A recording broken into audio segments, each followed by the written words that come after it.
Welcome back to the Everyday English Podcast. I'm Kevin, and I'm here to learn how to be a better human, or at least how to manage my to-do list. And I'm Sophia. We're here every day to chat about wealth, productivity, and self-growth, all while helping you improve your English listening skills. Today, we have a very exciting topic. We're talking about how the space around you can actually improve or even destroy your life. It's a fascinating concept, Kevin.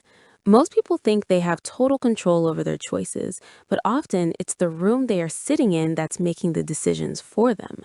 Wait, so you're saying my messy desk is the reason I didn't finish my report yesterday? It's not just my laziness? Well, it's a bit of both. Let's look at your desk right now. Okay, let's see. I have my laptop, 3 half-empty coffee mugs, a pile of mail I haven't opened, my phone is right next to my mouse, and there's a bag of potato chips from last night. See? That's a classic example. Your environment is screaming at you to be distracted. Every time you look at the chips, your brain thinks about snacking. Every time your phone lights up, your focus breaks. You are fighting an uphill battle against your own room. I thought I just needed more willpower. I didn't realize I was being sabotaged by a bag of chips. Willpower is a limited resource, Kevin. The real secret to productivity is environmental design. This means intentionally organizing your surroundings to make good habits easy and bad habits difficult. So, if I want to read more books, I should probably stop hiding them under my bed. Exactly. You want to reduce friction for things you want to do. By the way, listeners, friction is what we call 阻力 in Chinese. In the context of productivity, it refers to how hard or easy it is to start a task. Low friction means it's easy to start. High friction means there are many obstacles in your way. That makes sense. So, if I put my book on my pillow in the morning, I've lowered the friction for reading at night. But what about the bad habits? For bad habits, you want to increase the friction. If you find yourself watching too much TV, take the batteries out of the remote and put them in a different room. That sounds extreme. I'd have to walk all the way to the kitchen just to turn on the TV. Precisely. That small amount of extra effort gives your brain a second to ask, do I really want to watch TV or am I just bored? This reminds me of something I heard about visual cues. Is that part of this too? Absolutely. Our brains are highly visual. We tend to react to what we see first. If the first thing you see when you walk into your kitchen is a bowl of fruit, you're more likely to eat fruit. If the first thing you see is a cookie jar, well, you know what happens. Listeners, let's look at another golden phrase, visual cues. In Chinese, we call these 视觉提示.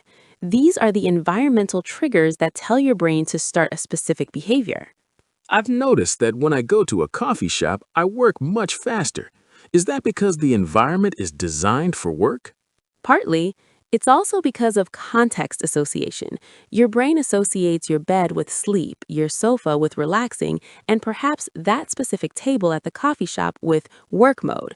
When you try to work in bed, your brain gets confused. It's trying to decide whether to focus or produce melatonin. No wonder I always fall asleep when I try to answer emails in bed. I thought I was just a hard worker who was exhausted. The aha moment here is that you don't need to change your personality to change your life. You just need to change your space.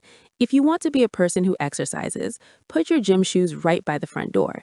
If you want to drink more water, put a glass of water on your desk before you start work. It's like setting a trap for my future self, but a good trap.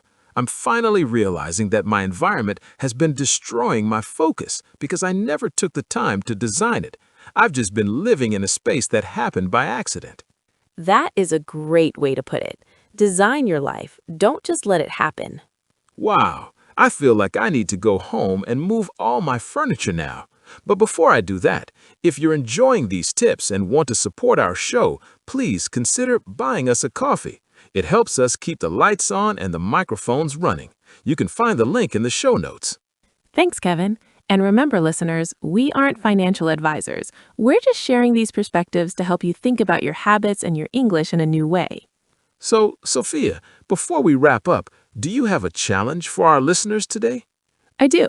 I want every listener to pick one bad habit they have and increase the friction for it today. Just one thing.